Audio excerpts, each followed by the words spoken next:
So in this video, what we're now starting, and with this chapter what we're now starting, is the macroeconomics portion of this course. So just to review for you what we've done so far, is that in part one of this course, what we did is we basically just did a intro to how economists in general view the world. And what we did with that was look at how marginal benefits equals marginal costs. We looked at concepts such as the opportunity cost. We obviously looked at demand and supply.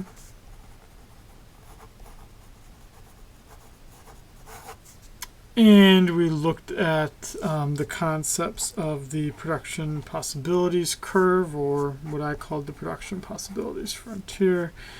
And finally, what we could just broadly consider government involvement in the economy, and why economists generally come across as being for markets being able to manage themselves. Now, in part 2, this was basically our microeconomics portion of the course. And in that microeconomics portion of the course, what we did is look at how firms and how consumers make decisions. The consumers make decisions to maximize their utility,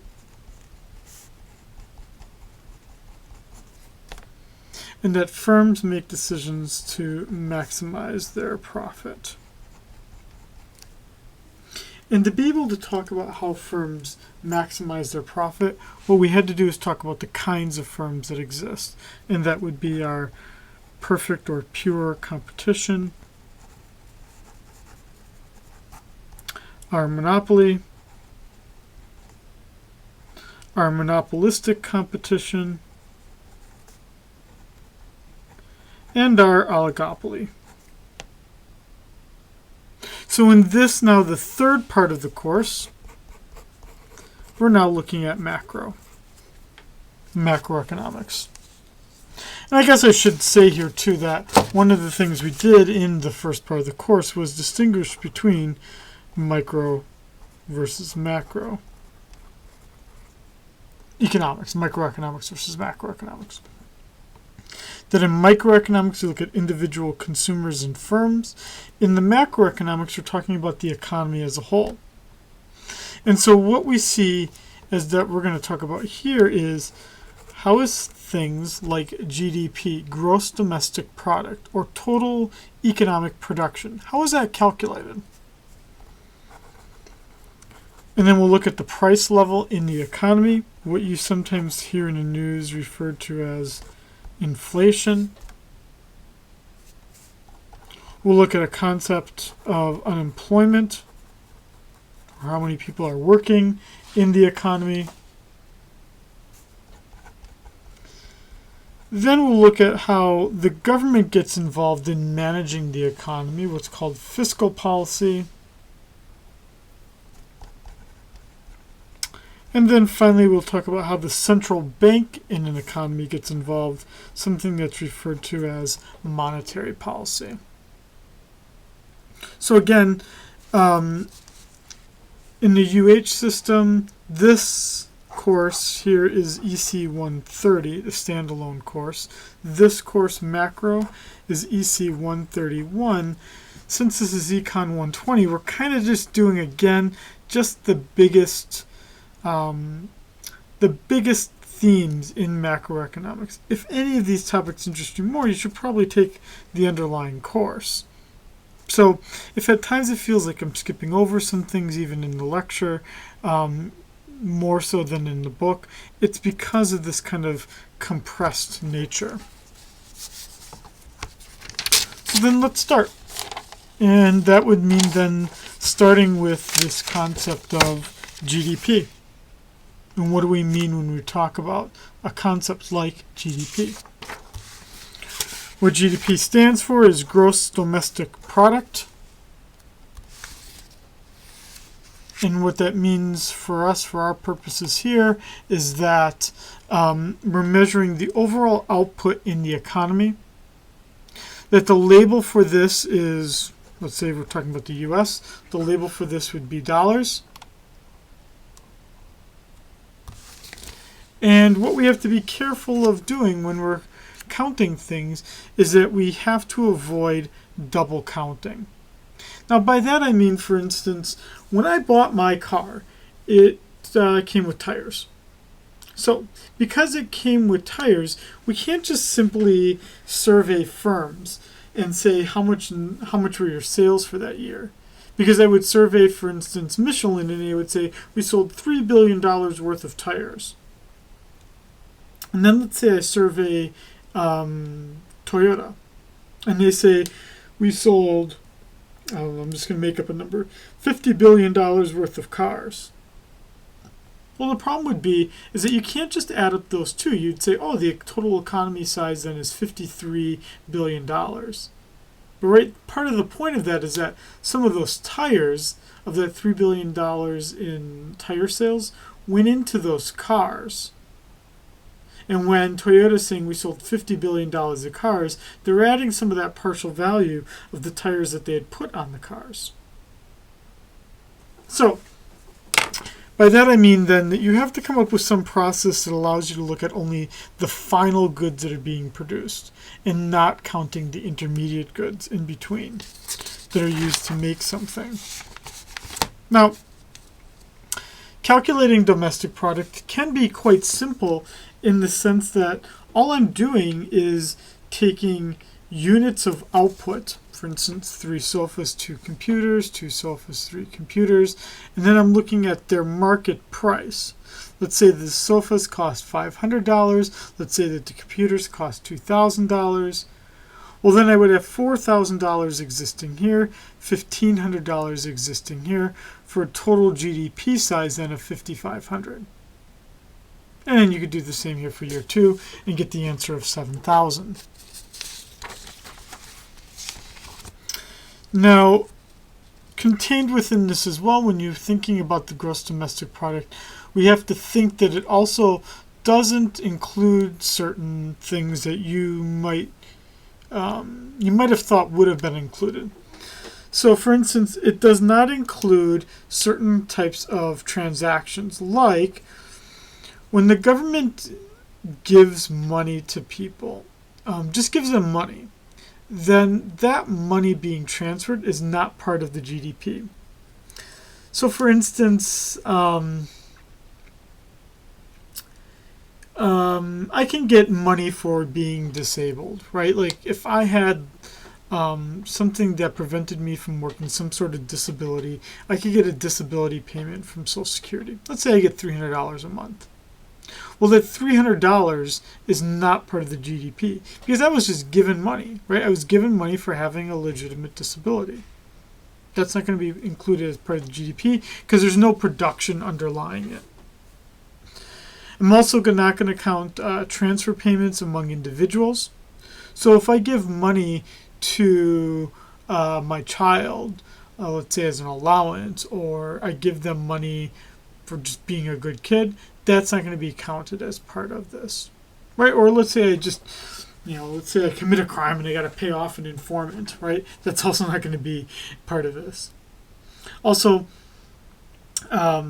stocks and bond purchases are not part of the GDP, only to the extent of, like, let's say that I buy 100 shares of the company American Airlines, and let's say I pay $20 a share. Well, then there would be $2,000 that I paid for the shares. That's not part of the GDP. What would be part of the GDP would be, let's say I had to pay a $100 commission or payment to the broker. That would be part of the GDP. Just keep in mind that the actual transaction itself, like the share price times the number of shares I buy, is not part of the GDP. And then finally, the GDP is not counting secondhand sales. things that I buy used are not part of GDP because they were presumably counted in the year that they originally produced and purchased.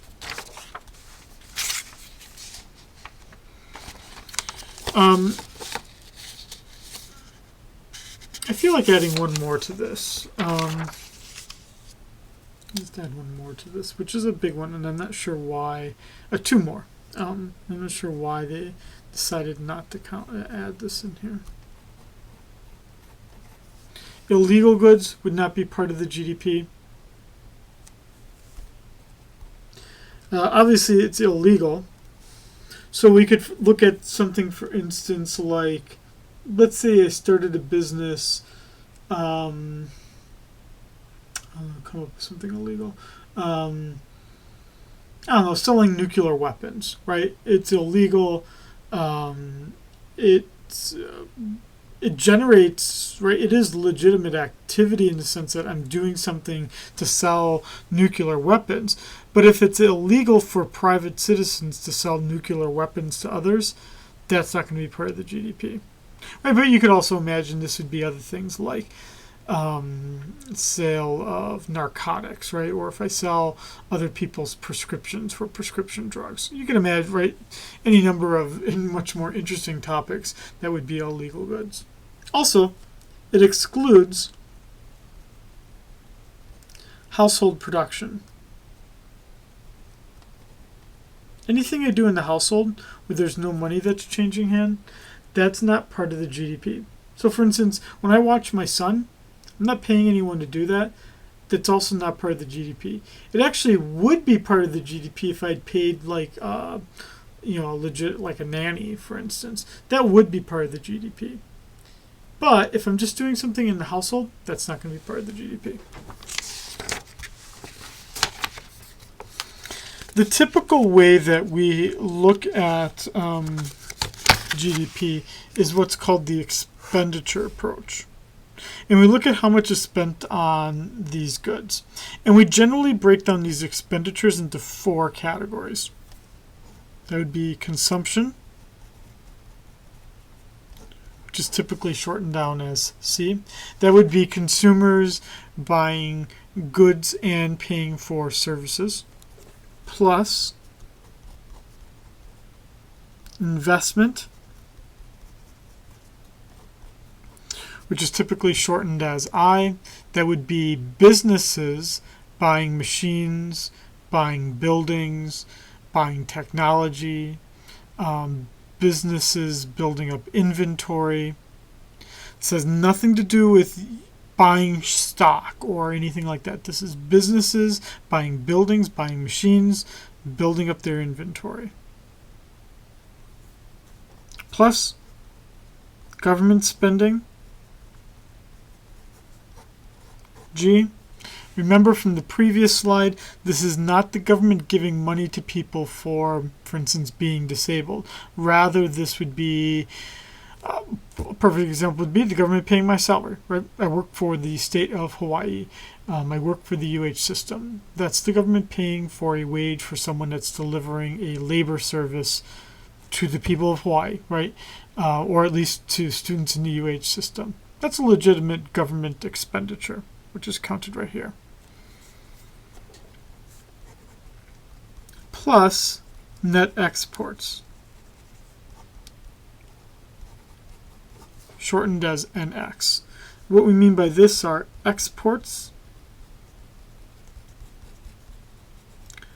minus imports. Exports are what we sell to the rest of the world. Imports are what we buy from the rest of the world. This could be a negative number if the country imports more than it exports, like the US. Or it could be a positive number if the country exports more than it imports, like, for instance, China.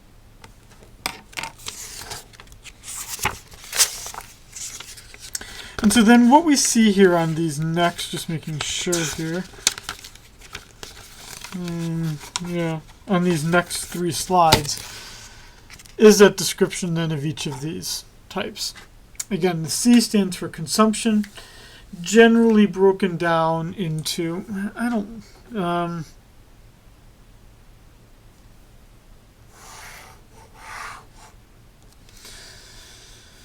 Here, when we're talking about consumption, I don't like this. Me not liking this doesn't mean it's wrong. I just think it makes it harder to understand everything that's going on. We typically think of consumers when they spend things as being able to be broken down into three types of categories. And those three types of categories would be consumers can buy durable goods. Those would be goods that last generally anything greater than 5 years. I can buy a non-durable good. That's a good that's not intended to last very long, like cereal. An example of a durable good would be me buying a vehicle, right, or buying a computer, or buying a washing machine. And then we have consumer spending for services. You paying for this class, for instance, that's where this would be, right? The tuition dollars you paid for this class, that's you buying a education service. Right, but also if I pay someone to change the oil in my car, that's a service.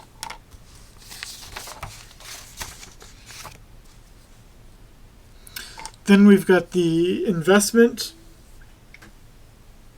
The investment is generally in three categories as well. It would be a business buying. This makes it just really, just keep it as I. Yes, gross is important, but let's just not worry about that yet. In terms of investment, we're talking about businesses buying machines, buying equipment, buying tools, building new buildings, or right, the buildings themselves, and then changing the inventories. Inventories are when businesses produce more than what they're selling, right? So they have like a stockpile of things. That's what exists right here. And then they could also create new capital assets, generally through technology. Then I have government spending, my G. That's the government buying goods and services for the most part. Yes, there's publicly owned capital. There's things that the government can own, like roads, for instance, and they can build new roads. That would be government purchases.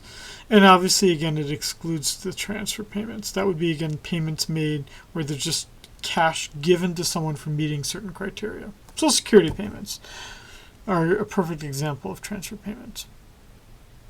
And then the final part is the net exports,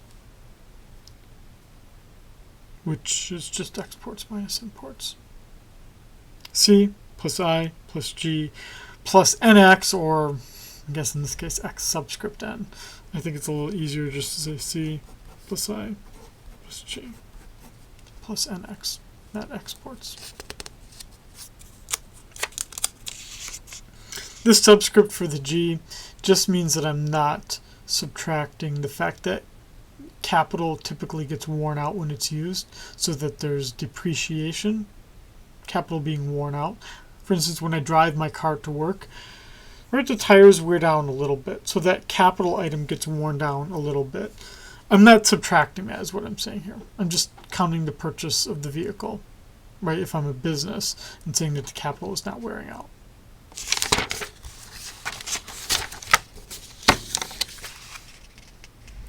This table should not be too surprising here. It just says we are big in the U.S. We are very, very big.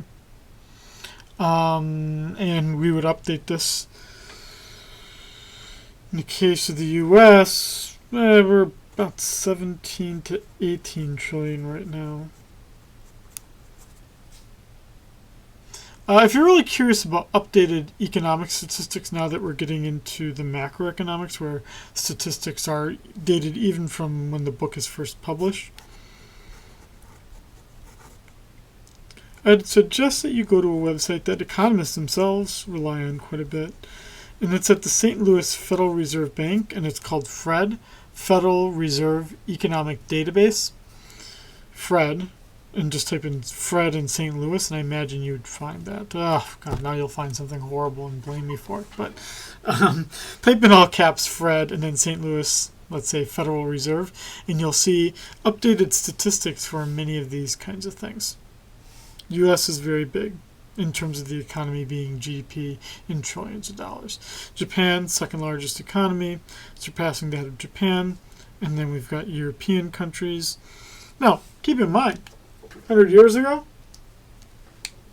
UK, biggest economy in the world. So things can change. Now, when we're talking about this GDP, we need to remember that there's a difference between talking about GDP nominally versus in real terms. And the difference comes because if I'm looking at the value of something, remember that to calculate GDP, I'm taking the price times the quantity of the good. But what I really, really, really care about when I'm looking at the GDP is I almost kind of just care about the Q. So for instance, let me give you a little example here.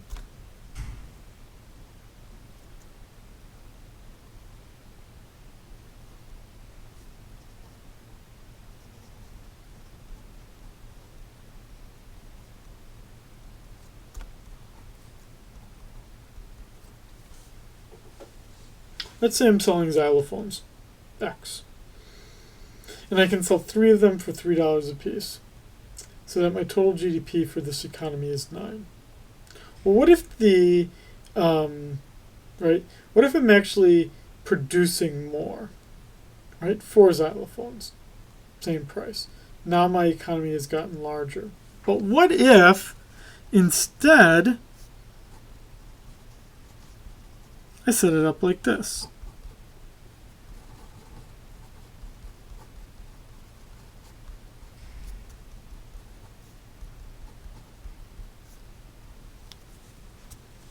Look at that.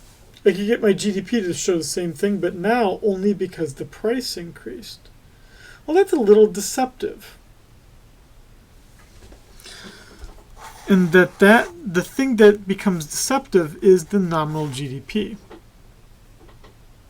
Nominal GDP, this is a perfect example of how you calculate nominal GDP. Because what I'm doing here is just taking the price times the quantity of every year. Well, the problem, again, is that I can't exactly track what's going on in the Qs. Nominal GDP can change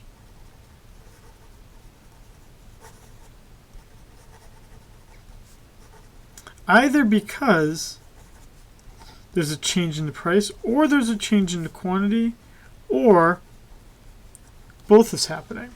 So that really gets confusing because you have no idea if the economy is actually getting bigger or if things are just getting more expensive. Instead, what you'd want to do is look at real GDP. And to calculate real GDP, you have a price for a base year, and you let that price always be the same price used. So, let's say that year 1 is my base year.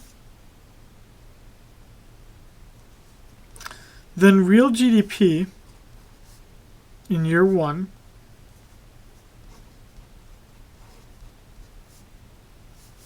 will just be the price in year 1 times the quantity in year 1. Real GDP for year 2 would be my base year price, which is year 1, times now the quantity of year 2. See, the only way then that I can get real GDP to change is by changing the quantity. Real GDP only changes if there's a change in the quantity.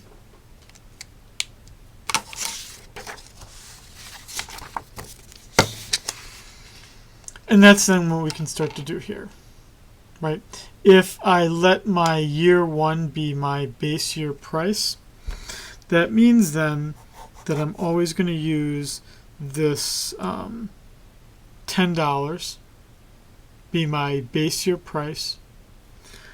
5 times the 10 will get me the 50. Right? Not really too much surprising here. I'm sorry. 5 times 10 being my 50 for my real GDP. 7 times 10 being my 70. 8 times 10 being my 80.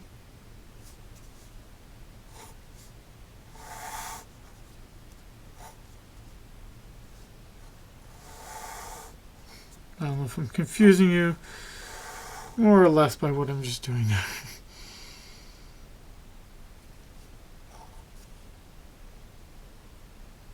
And we could obviously, you could fill out the rest, right? 10 times 10 being 100. 11 times 10 being 110.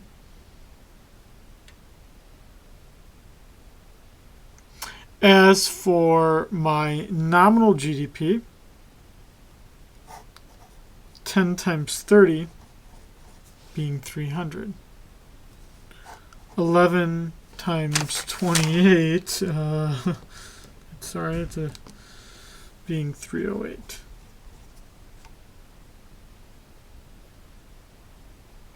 And then for my price index, right now this would be 300. I'm just kind of looking then as how big is 30 compared to 10? Well, that's 300%, right? Or 3 times as large. 28 would be 2.8 times as large. Don't worry as much about column 3. If column 4 and column 5, if you're fine with those, you're good to go. Now, contained as an important part then of the economy is how do we get it to grow? Or what does it even mean to have economic growth? Well, to get economic growth means that my real GDP is getting larger in size. That's the most important thing. And then I could calculate what percent it's changing by. So that would tell me obviously a great deal then about whether the economy is becoming more prosperous or not. Growth is generally considered the goal of in many economies. And then if I get that percentage rate of growth, let's say that it's growing at a 7% rate, like it is in China, then what the rule of 70 tells me is that I take 70 divided by 7, and I can see that the economy would double in 10 years, growing at a 7% rate. That's why what's happening in China with its 7% growth rate is so phenomenal. In the case of the U.S. is growing at approximately a 2.5% rate, which would mean that in the U.S. economy, it's taking approximately 28 years to double.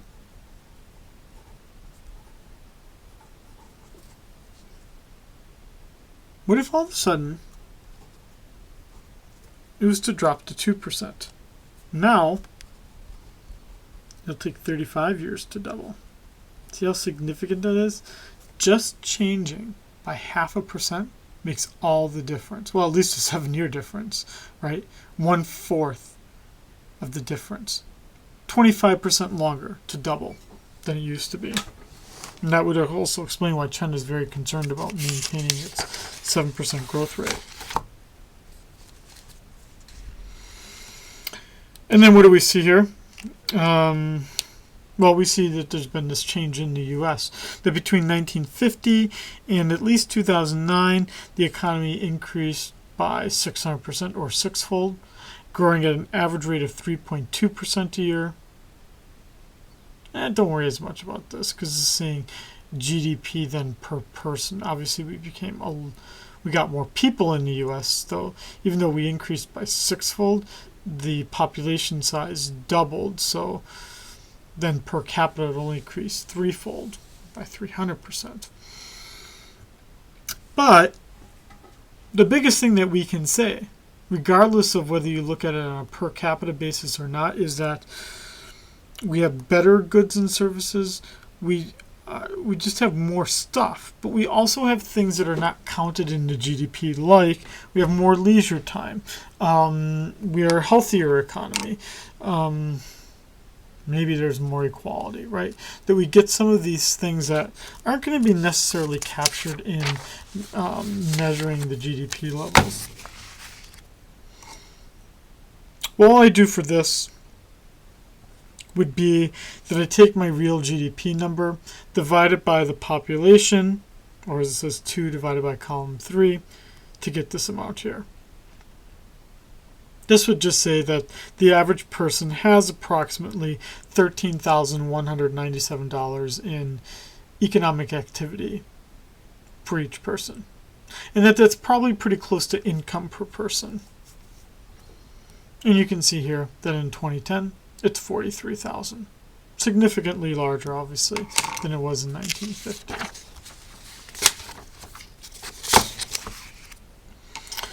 You see these differential growth rates across countries. They all take the downturn in 2009, 2008. It was a global recession. That's not the important thing. The important thing are the differences that exist across these countries. And then you can start to say things about why is it that in, let's say, for instance, Italy, is the growth rate so much different than the UK? Is it something about their policies? Is it something about the people? What is it that's making that economy grow at a different pace? Could be other things. It could be other things that are outside the control of the economy, or at least of the leaders. Part of it could just be, what kind of natural resources do you have? Do you have a lot of oil? Do you have, think of Japan. Japan suffers from the fact that it's an island, right? It's a large island without a lot of natural resources. And since they lack a lot of resources, that's already going to hamper their growth. What they rely on then is a well-educated population. But it also turns out one of their concerns for growth, which has been taken up by Abe, is the fact that there's not a lot of workers, that the workers are getting older, that they're retiring, and there's not a lot of babies. And fertility happens to be a pretty large determinant of growth, because you need people being born to create your future workforce. Also, you would want there to be investments made in the economy in capital goods, because that means that the economy will then grow in the future. And you want that capital goods to become better. The way that we talk about capital goods being better, we call it by the shorthand name of technology. That's on the supply side. On the demand side, when we're talking about growth, well, things have to be bought. People have to feel optimistic enough to buy things, like the economy is going to exist in the future and that it's worthwhile to buy things rather than just save their money. And we need to get everything being produced to achieve that full employment, or to have everyone working for us. What does that look like if we go back to our production possibilities curve or frontier? Economic growth means that the curve or the frontier is shifting out. So an economy that's 3 times as large would mean, right, that's extending out by a factor of 3. Where again, I have capital goods, let's say, and consumption goods. Whatever the 2 goods are, you need 2 separate goods, and the economy getting bigger means it can produce more of both of those kinds of goods.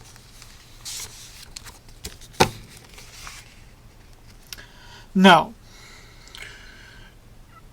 critical to how an economy grows is this idea that it matters not only how many workers I have, but it also matters how productive they are. So the Japanese, to some extent, I'm just using this as the example here, as an example of an economy without a great deal of growth in the size of their labor force. They're able to overcome some of that by these other things, by having great technological advances, by having massive investments in capital, lots of education and training for individuals, which is a very different economic growth story than that in China. Because in China, the concerns are not the size of your labor force. You have a big, huge labor force, right? And they're actually making it even larger now that the one-child rule is being relaxed. But what did it mean to say we're going to limit childhood?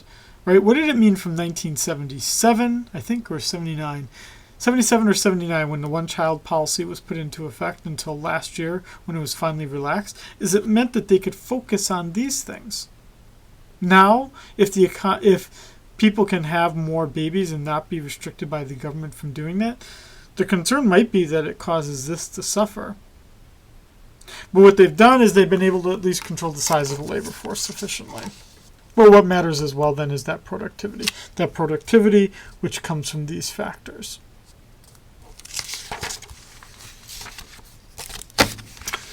So what's important?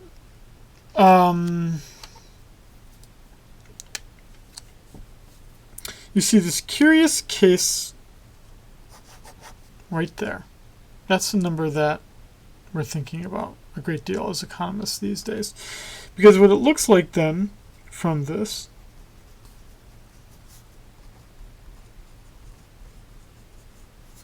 is that there was a productivity slowdown in the United States because in terms of how the economy was growing, like this is an anomaly. Why was it the case in this time period, 1973 to 1995, that workers were so less productive? I wish I could give you a great answer to it. There's a lot of theories out there, though, about what actually happened. Wish I knew the answer. I mean, we could talk about these kinds of things as being part of that, right? We could talk about maybe there were the computer generation, right? Computers in the workplace and whatnot really didn't even take greater hold until the 1990s with the rise of the internet. Okay, so that might be part of the reason why all of a sudden you see that uptake or that increase. Quantity of capital. How can I, as a government, for instance, encourage people to make more of an investment in capital? Education and training. Do I encourage people to go to college? Or if they don't want to go to college, do I encourage them to learn a career, right? Welding or whatever. And then finally, are we achieving economies of scale? Are we producing enough that we're able to reduce our overall costs?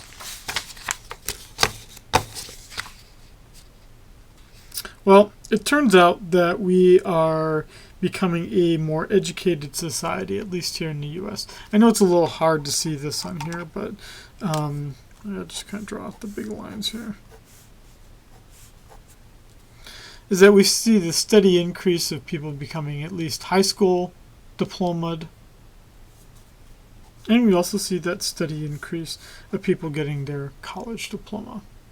Right, there's that whole, what is it, Hawaii 2030 or 25 or something like that. I probably should know it, but why does Hawaii care so much? Why does the government care so much about people going on to college? Well, I'm certainly in favor of it since I teach college, but also as an economist, I would be in favor of it because you see it directly related to GDP growth, right? And diversifying your economy out of the traditional things that the Hawaiian economy, for instance, has grown by, which would be the military and tourism. It turns out that you can also affect the economy and how it performs based on government policies. And the government policies, an important one would be that people have strong property rights. If people can own their own property, then they're going to care enough to invest in it, and they're going to treat it better than if it's owned by the state. That's usually an argument used by those who favor private ownership of resources rather than the government owning resources. You also want there to be patents and copyrights. Again, those are restrictions to if I develop a new technique or a new product. If I patent it or copyright it, then I get to be the exclusive seller for a period of time. You want that because I wouldn't have engaged in that big investment to invent it if I couldn't have had that period of time where only I could sell it. You also, it turns out, carry out things, need efficient financial institutions that these financial institutions, sorry about that, pink starburst, that these efficient financial institutions, what they do is they allow those who are saving money to reallocate it to those who need to borrow money, and that those who are borrowing money can do so cheaply. And that's just based on who you know. Countries that trade with one another perform better because a country cannot do everything themselves. So it makes more sense to buy the things that you're not good at producing. And all that's helped by a competitive market system where prices are drawn to their bare minimum. And so what you then see more recently is economic growth, at least in the US, being fueled by productivity growth. That productivity growth coming from better technology and firms coming up with better ideas about how to do things. And all heightened by the fact that firms are competing on a more intense global basis. And there you see that change. The change that happens in the late 90s is that the productivity growth becomes greater than it used to be. Whether this was a slowdown or this was a speed up, economists still don't know. Maybe we'll know 10 or 15 years from now. But that makes a big difference again then in terms of growth. Now, it should also be said that it's not always necessarily the case that you'd want growth. You might not, because it actually does hugely tax the environment and uses up our resources. And it might not be the case that just by becoming a bigger economy that we're happier, that we have a better standard of living. Right? We can think of like hippies. Hippies, right? They don't work, or I'm obviously generalizing here, right? We could think of like, find some hippie on like the North Shore or something, right? They might be the chillest dude around, right? And just completely happy, but certainly not engaged in any perhaps meaningful economic activities. Hey, that might be our understanding then of why we could actually not grow as large, right? Or you could say, no, we need to defend the way that we grow, because if everyone's working, then we can afford better healthcare, better, safer food, better educated workforce. And yes, we do destroy the economy by growing larger, but maybe we can come up with technology or ingenuity to resolve those issues.